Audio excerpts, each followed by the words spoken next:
Good afternoon, Miroslav, colleagues, students.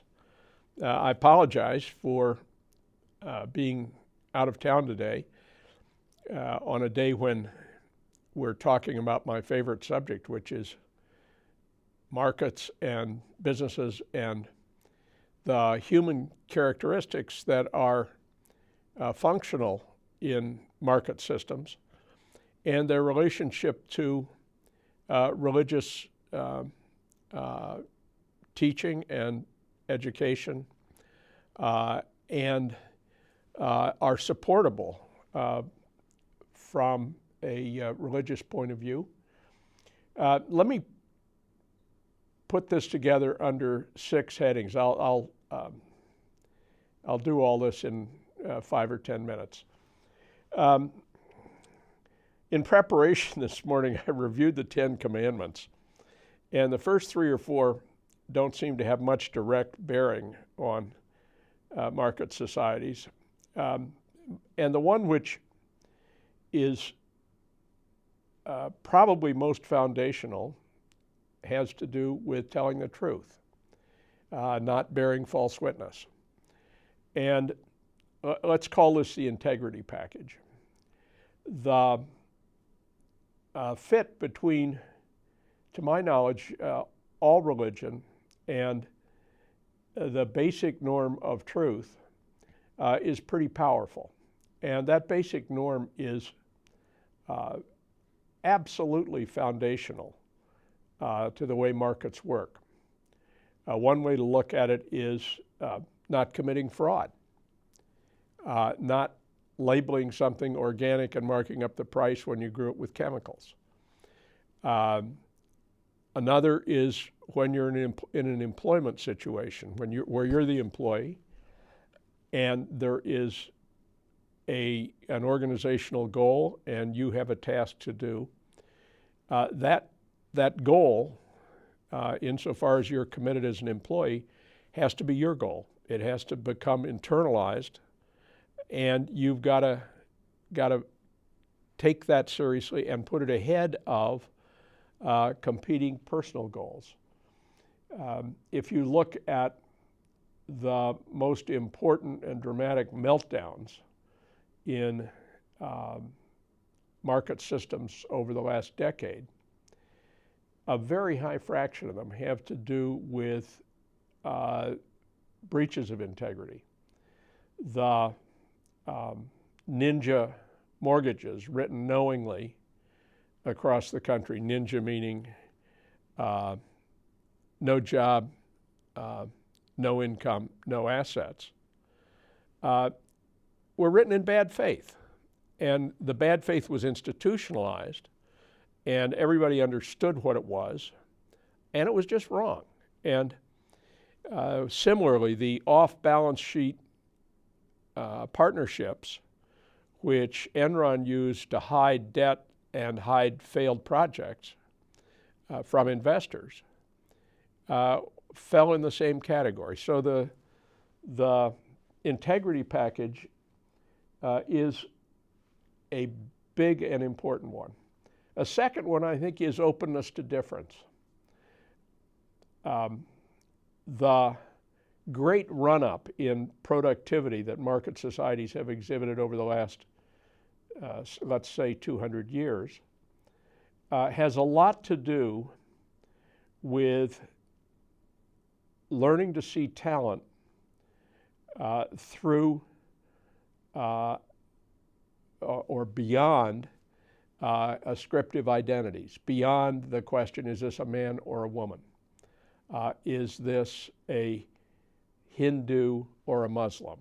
Is this a Christian or a Jew? The question instead is this a person who can do this job well? Or the question is, to whom shall we market? And the answer is that cash is green no matter what the ascriptive identity of the people who buy the product.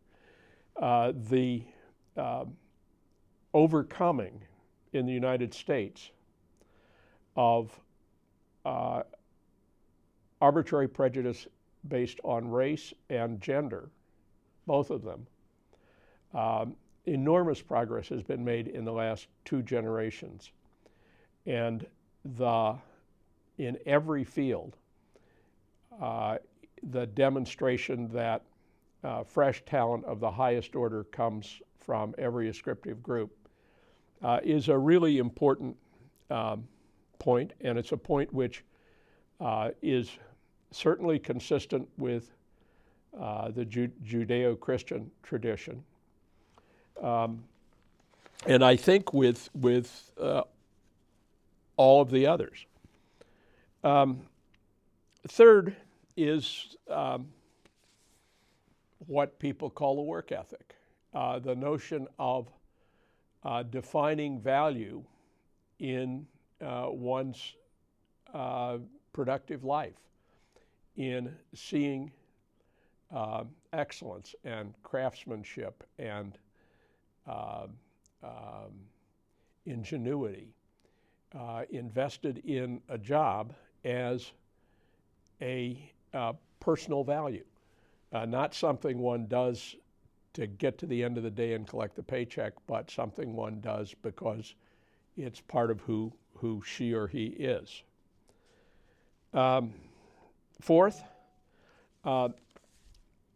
what some people in the management world call cognitive empathy, being able to see how the world looks from other people's point of view and training that capacity so that in organizing people to do a task or merely being part of a team, organizing itself, being able to look around the room and see that the same task may look very differently to various members of the group.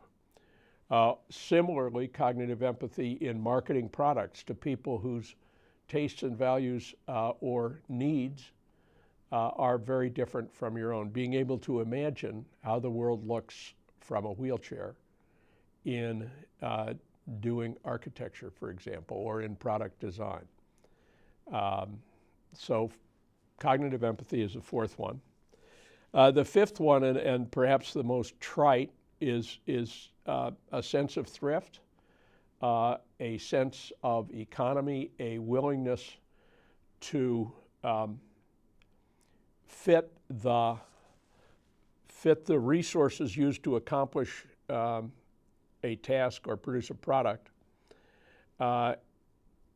to the economic constraints of the problem, and being willing and able to think with some ingenuity about the highest and best use of any given resource. Finally, sixth and last, living a long time, having a long and reasonably healthy life. If you want to say what has provided more fuel to market societies in the global age than anything else, it is probably the world demographic transition, which has allowed workers to have long careers and to get better and better as they go, and to be able to afford to stay in school, as many of you are, well into their 20s, and in a few cases, Fred, beyond that. So there we are. I'll be back next week, and I'm sure Miroslav has lots of wonderful stuff for you to do during the rest of this class. Goodbye.